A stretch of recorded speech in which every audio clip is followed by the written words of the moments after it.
Aliens called for help, but summoned the Deathworlder fleet instead.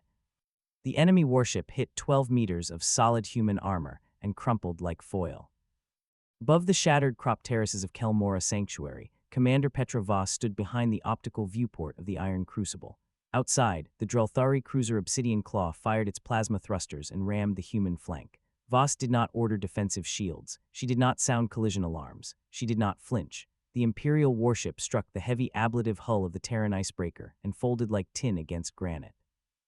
The impact sheared the enemy bow to scrap metal, while the human dreadnought merely shuddered. Voss checked her watch and spoke into the tactical net. Tick 14, orbital theater sterilized, deployed triage units. I wish I could tell you the Empire understood what they had summoned. They didn't. Stay close. 3 days before the blockade vanished, the Ilvari colony was only trying to save its harvest.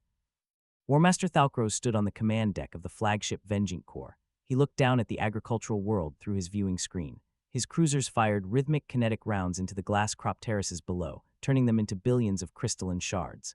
Thalcros carried ceremonial branding irons from 11 planetary campaigns, and he viewed unarmored species as farm animals. He broadcast his terms across all frequencies with cold, bureaucratic certainty. Your defense grid is gone. You are hereby reclassified as indentured agricultural labor. You have 10 cycles to submit your census rolls and prepare for imperial assimilation. Continued resistance will bring total destruction. Deep underground in the limestone archive vault, Elder Solara ignored the ultimatum. The air smelled of dry ozone and old parchment.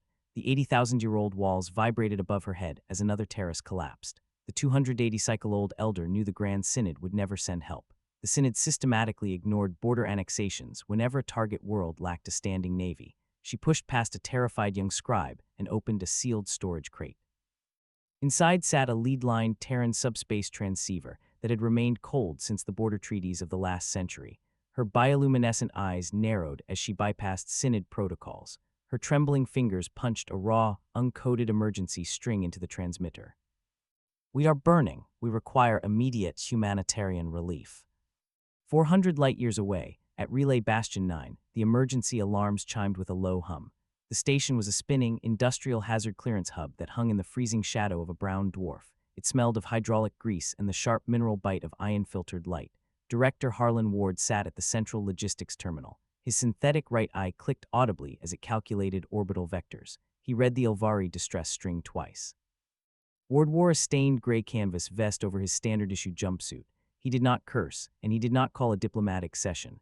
He reached into his pocket and dropped a heavy lead-line Terran medical triage tag onto the console. The chipped black biohazard triangle stamped on its surface caught the harsh fluorescent glare. Chief Scribe Jerk leaned over Ward's shoulder, chewing on a synthetic toothpick. The Drelthari are holding orbital high ground, Director. 84 capital ships. If we go through Synod channels, diplomacy will take 6 months. We aren't going through Synod channels, Ward said. His voice was flat. The Ilvari invoked the Aegis Covenant. That document was never filed under military mutual defense. Ward tapped a command key on his terminal, loading the old Covenant archives onto the primary screen. Jerk squinted at the text. The treaty was listed under hazardous material containment and industrial sanitation. It legally obligated Terran hazard teams to clear obstructions within their sector without Synod authorization. Execute Protocol Ablative Mercy, Ward said into his comlink. In the deep docking bays of the Bastion, heavy fusion engines ignited in the dark. 112 massive, dark-hulled icebreakers detached from their moorings and jumped into hyperspace. When the Terran relief fleet exited hyperspace above Kelmora Sanctuary, they dropped out along the outer debris belt. On the bridge of the Vengeance Corps, Warmaster Thalcros reviewed the silhouette profiles on his tactical holosphere. He let out a guttural laugh. His imperial database had tracked humanity for a century and a half, filing them strictly as Class D non-combatant relief auxiliaries. Look at their hulls, Thalcros said to his crew. They lack energy shields. They carry designations like sanitation vessel and icebreaker. The Synod sent us their hospital ships to bandage our new laborers. Thalcros turned to his weapons array. Hold plasma fire, prepare boarding grapnels. Once they enter orbital range, impound their medical supplies and catalog their crews as technical support assets. At the secondary console, Tactical Officer Zorval monitored the live telemetry. His double-jointed digits flew across the glowing green holosphere. The Terran ships ignored Imperial hails. They did not slow down for orbital insertion. Zorval zoomed in on their energy readouts, and his chitinous shoulder plates locked in sudden terror. "Warmaster," Zorval said, his voice cracking, "the human hulls are not unarmored. They are clad in 12 meters of ablative plating, and their internal cores are drawing gigawatts of power into longitudinal conduits." Thalcroze stepped closer to the screen. "Speak plainly, tactical." "Those aren't asteroid drills in their spinal bows," Zorval shouted. "They are tectonic mass drivers. They are locking fusion cores and aligning their bows directly at our blockade lines." Thalcroze screamed an order to raise full defensive plasma screens, but the Terran fleet was already inside the weapon-lock perimeter. Aboard the Vanguard dreadnought the Iron Crucible, Commander Petra Voss opened the Terran tactical net. She broadcast no warning. She made no demands for surrender. Her voice was mechanical and calm.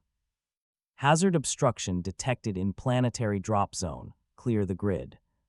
The human icebreakers fired their spinal arrays. There were no energy beams or missile swarms. They launched solid, relativistic tungsten carbide slugs designed to shatter Jovian ice moons. The heavy kinetic rounds struck the Drelthari Vanguard cruisers. Plasma shields flickered and collapsed instantly under the sheer physical mass. 72 Imperial warships were cored from bow to stern in a matter of seconds. No warning, no declaration, no mercy. The Terran fleet did not alter course. The heavy icebreakers accelerated directly into the enemy formation. The Iron Crucible took the direct flank ram from the Obsidian Claw, crushing the Imperial vessel into scrap metal. Voss watched through the viewport as her ships used heavy magnetic repulsors to push the burning, dismasted Imperial wreckage out of the orbital drop zones.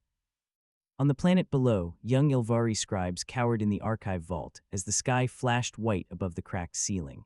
They wept, whispering that hospital ships could not survive orbital warfare. Elder Solara leaned heavily on her crystalline staff. The atmospheric burns of dying Imperial cruisers illuminated her aged face through the glass terraces. "You do not understand, Deathworlders," she whispered to the terrified youths. "You cannot suture a laceration while the blade is still in the room." In exactly 18 minutes of cold silence, the orbital bombardment of Kelmora Sanctuary ended. Warmaster Thalcroze pulled himself from the shattered remains of his tactical console. Purple ichor floated in spherical globules inside his zero-gravity, decompression-sealed bridge. His primary weapons were gone. His engines were slagged metal. He stared at his secondary screen, finally grasping the horrifying truth.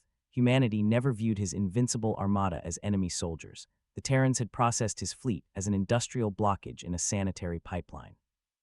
Director Ward's command ship docked with the orbital debris ring. He did not broadcast a triumphalist speech. He did not demand Thalcroze kneel. Instead, an automated, synthesized text ledger transmitted across all Imperial frequencies.